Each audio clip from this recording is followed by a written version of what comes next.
We're here today with Adam Khaze, managing partner and founder of Solve Migration. Adam, welcome to this podcast. Thank you, Nina. Thank you for having me. It will be awesome to hear about your life ahead of a book launch, which is coming up in the next couple of months. When did you come to Australia and why? So I was about 8 months old when my parents in Iran decided that the Islamic regime was too dangerous and would not have opportunities for us. So me and my brother, who was nearly 2, they took us, paid a smuggler, and in 1986 we escaped from Iran.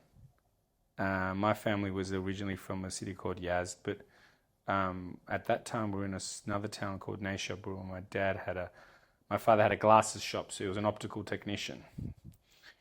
And I don't remember, but what I was told was basically they couldn't even tell anyone. They couldn't even tell their parents. So at that time, there was a common route for a lot of Baha'is that escaped. So there was a system of smuggling through Balochistan to Pakistan. And then in 1986, we went to Pakistan. We lived there for 2 years. And then in 1988, we were granted offshore protection refugee visas sponsored by my father's cousin in Perth. And we arrived in Perth, Western Australia in 1988 as permanent residents and refugees. And I was 3 at the time. From memory, looking back at some photos that Baha'is have posted on social media, there was a whole community of Baha'is in Pakistan at the time. What did you hear about that? Yeah, so at that time, the reason we had to escape was Baha'is were not, it was earlier in the revolution, the 80s, so the revolution was in 1979, and Baha'is were not allowed to apply for passports. So at that time, the regime's approach was that they wouldn't let them leave, and I think after that they allowed them passports. So that time they allowed them passports. So the only way was via a geographic escape. So that had to be from a border. And at that time, the United Nations in Pakistan had a system. So pretty much all Baha'is who escaped from Iran, all Baha'is that I'm aware, went through the Pakistan route and had to settle in Pakistan. Some of them stayed. Some of them went to other countries. My uncle, my father's brother, who I believe left earlier, went to America. Other people went to Europe, Canada, and a lot went to Australia. So there was a big community in Pakistan of Baha'is who were essentially waiting for a third country to take them on. So obviously I don't remember, I was quite young. But from the photos and the stories I hear from my parents and relatives, it was a good community. There wasn't much resources. We had one scooter with 4 of us on there to get around. I got typhoid while I was there, but it was a good community, and everyone looked out for each other. And then you went to Perth. Australia at the time, from memory, had a special assistance visa for Baha'is escaping persecution in Iran. Do you remember stories from your family, parents, relatives and friends? What kind of assistance did they have in the late 1980s in Perth, in Australia? Yeah, Australia, it's still today, I think has one of the leading resettlement services. So it's through the DSS, I believe Department of Social Services. So they obviously provide the ticket to get there. We provided accommodation, and obviously Centrelink assistance. So we were provided a house, and my father took up the exam and became a taxi driver. And once he had that, obviously we were settled. So you provide the same social welfare that Australians get, which is until the point that you can start working, you've got enough income to live off. You can't have a grandeur life. But it's a good resettlement program, and still today it's got a good resettlement program, and it definitely pays back. So a lot of those children have become doctors, dentists, engineers, business owners, and they basically paid back to the economy as well as the social systems what Australia gave to them. So it's definitely a good system that works. They invest in resettlement, and it worked for us. And your earliest memories do come from Perth. This is where you grew up. This is where your earliest sort of childhood memories probably emanate from. When you started school, you pretty much spoke only one language. How was that adaptation for you? Yeah, one thing I primary do school? remember, I remember not being able to speak English because obviously my parents couldn't speak very good English. Um, so we didn't go to childcare for much anyway. So by the time it took, so I started school at the age of 6 or 7, very limited English, but at that age you adapt pretty quickly. So by 8 or 9, you end up being fluent and having an Australian accent. So it was a small transition, but because Perth was a very strong migrant community, we weren't the only ones that couldn't speak English. So there was a big community of people from different countries speaking to each other in very broken English. So yeah, it worked. Yeah. Baha'i community also had a school for Baha'i children. Is that correct? Yes, yeah, they had Baha'i classes as well, which they still have today. Yeah. And going through that education, you hit teenage years. What were some of the main challenges for a young migrant teenager living in the 90s in Western Australia? So Western Australia, or Perth, and like other areas of Australia, can get quite segregated based on communities for economic reasons, as well as ethnic minorities. So we, growing up in Perth, were, I guess, some lower areas. You know, there were a lot of migrants that came with money, and they would move to what they call in Perth the western suburbs, and it was more of a higher socioeconomic class, whilst a lot of the people like us, where the only job really was, everyone was a taxi driver or a tradesperson at that time, was in the northern eastern suburbs. So the challenges, I guess, were any challenges that come with lower socioeconomic conditions. The good thing about Australia's public education system is no matter where you are, it's standardised. So even though you may not have the best facilities, you're not going to necessarily become a captain on a boat or the leader of a football team. You do have the resources there for people that do want to learn. And they can become captain on a boat and leader of a football team. So opportunity is equal. Opportunity is equal for everyone. So for us, education was very, very important. So I believe that went through or fed through our system of learning. So there were some social issues coming from a different ethnic background, as well as trying to understand Australia's drinking culture and different values, growing up with different values. But because, once again, Australia is so diverse, you're not the only ones, and you just kind of navigate your way through. And I graduated high school, went to university, done multiple degrees, and yeah, have very little regrets. In the forthcoming book on Australia's migration and your experiences as a migration agent and later a migration lawyer, you've encountered similar diversity. What were some of the main challenges that you saw in people's stories when they first came to you? The biggest challenge I find, frankly, in Australia is poor advice. Poor advice that they receive from their social or from their communities. Poor advice they receive from the government directly is immigration advice I'm talking about. Poor advice from other migration lawyers or other migration agents. And it's not necessarily that they were lied to, but it's complacency. A complacent interpretation of the law, not looking out necessarily for their best interests. And in a lot of time, advisors may be biased in their advice. So instead of providing the advice, they provide the advice that suits them, whether it's that it makes them more money or whether they know that there could be an option for the applicant, however, it's too much work or they don't want to take it on, and at the same time, they don't want to pass it on to someone else. So when we see people, it's not that their advisor didn't know that option. They weren't told.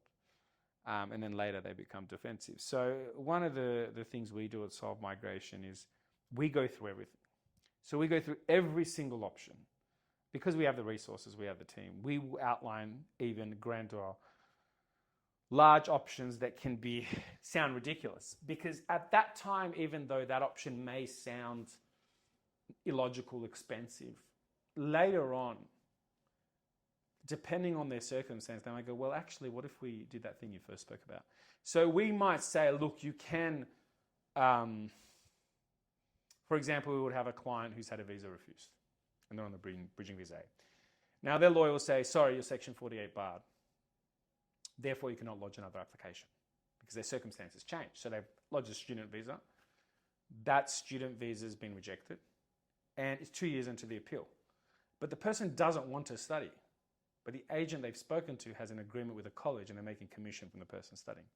Now, that agent or lawyer hasn't lied to them because they are correct. You cannot lodge another visa onshore because the person is Section 48 barred.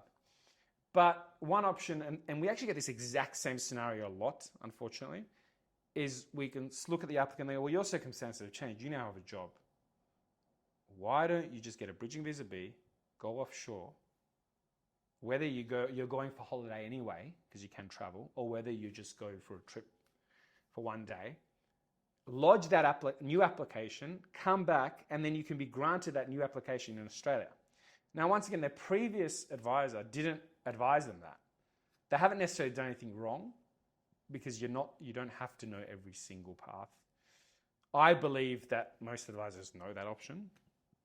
But once again, they're thinking, okay, what if that gets rejected again? How do I explain to the client? And it's like, well, your transparency. So you advise a client, you go, you can do this. It is not 100%. But the benefit of doing this is if it's approved, we can withdraw that appeal and you will have eligibility to PR within 2 years. So we can withdraw that whole appeal because even if you win that appeal, you're just getting another student visa where you're going to have to do this anyway. And in most cases, it works. And they do that new option. Whilst, unfortunately, I've seen other people that have come and seen us after they've waited the 2 years for the appeal. They've lost the appeal and they've come to us. And we've looked at them and go, you've been here for 2 years. You've been working for a sponsor. They've told you multiple times they can sponsor you. Why don't you do it? And it's, because my advisor said I was Section 48 barred. So things are never that simple. And in that case, for example, we have to then lodge a case to Federal Circuit Court to keep the bridging visa alive, which has significant fees as well as further risks. So what I guess, I know that's a long answer to your question. The biggest thing I see is poor advice, as bad as it sounds, or in many cases, either extreme conservatism, which is basically lawyers just saying you don't have a chance, that person making a decision to go back home and then regretting it, or extreme liberal approach, which is no worries, 100% it's going to be approved. Neither of that is correct, but I believe that the government is much harsher on extreme liberal advice. So, for example, if you tell someone, no problems, I guarantee you're going to go through, which is wrong, you can be penalised. Why did you lie to the client? Why did you deceive the client? Why did you provide increase their expectations when there was actually risk? But unfortunately, they're not, and this is why we get people, they just withdraw. They're not harsh on at all, or there's no penalty for advisors, whether they're migration agents or lawyers, for being too conservative. So the default in law school or when you're studying is when you see someone, if you're not 100% sure, don't even tell them about that option. And that happens a lot when you're studying even the migration course or that, oh, no, you're better off. And it's like, no, wait a minute. Being conservative is a form of lying as well, because you should advise. Now, you can tell the client, look, I'm not comfortable doing this. I don't believe you should go offshore. I think it's a bit of a loophole. But just blanketly telling a client, no, you don't have a chance, to me is just as bad as telling a client you've got a 100% chance when you don't. Because being conservative for selfish reasons is still unethical because you're not doing it for the correct reason. And I think that's where the biggest issue faces. And that's something I plan with my staff and our team and our partners that we challenge on a daily basis, where we've managed to convince applicants they were the correct way and we've been right. And then sometimes they'll get another lawyer who almost takes a personal attack because they don't like being called out. And just to put in context, Adam Khaze has, over the last 15 years, seen more than 20,000 cases in So his matters. practice. Some of them are from the same people, but we've had over 26,000 matters. That's actually like you can go on our CRM and there's 26 or 28,000, I think now, files, whether they be sponsors, applicants, multiple cases. Yeah. One of the most interesting parts is actually assisting refugee communities and marginalized communities from LGBTQI plus persons from the Middle East to Baha'i refugees from Iran. How is it, Adam, when you have applicants such as your own family in 1988, you have a lot of Baha'i refugees. How does it feel helping them? Look, I think the biggest thing when you're in law is looking at everything from a neutral approach. So I don't have an approach that I should help someone because they necessarily follow my views. So we have Catholic refugees from Pakistan we've helped. We've helped Shia refugees. We've helped Sunni refugees. We've helped people from Israel. We look at every case on the best interests of that person.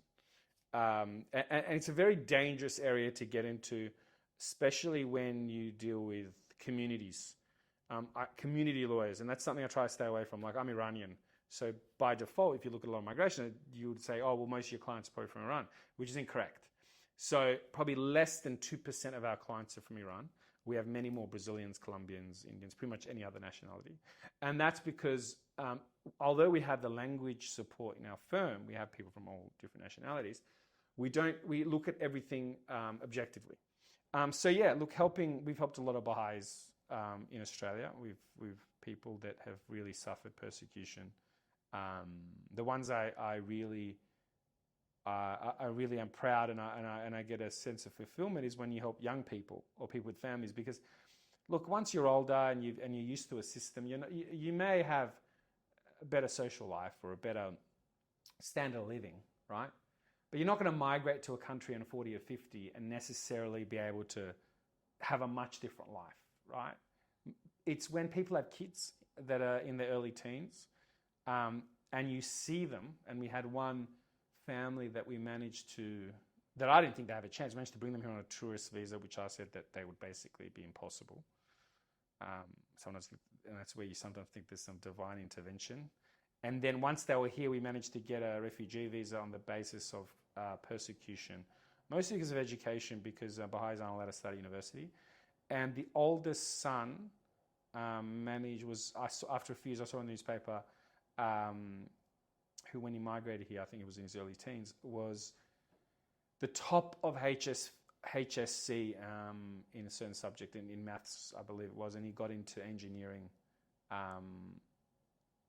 or one other science field, and he was and seeing that coming from a non-English speaking background, where the stories I heard, which you have to really go deep in the stories, was the person was basically, because it's a extreme ideology in Iran, was basically on a daily basis bullied and discriminated by the teachers, where teachers would call out Baha'i children and tell them that they're dirty or they're Zionist spies or they shouldn't be played with, and that kind of thing. So, those things are great. Also, we had another applicant, wasn't a Baha'i, he was a Palestinian refugee from his grandfather had left the region, whether you want to call it Palestine, Israel, whatever it was at the time, to go to Saudi Arabia. Married a Saudi woman, had children, which was his father. His father then again married a Saudi woman. So technically speaking, I think that makes him 75% Saudi. And still, he could not get Saudi citizenship. So for 3 generations, they had an Egyptian travel document that didn't even allow them to travel to Egypt. The document I remember seeing said, it was from Egypt, so it wasn't a passport, it was a travel document. This document is not valid for travel entry into Egypt. Because what a paradox. It is, and I think that's where a lot of people, the frustration is with this situation, how the Palestinian refugees are a political football for the whole Arab region, where they're like, well, we don't want you here.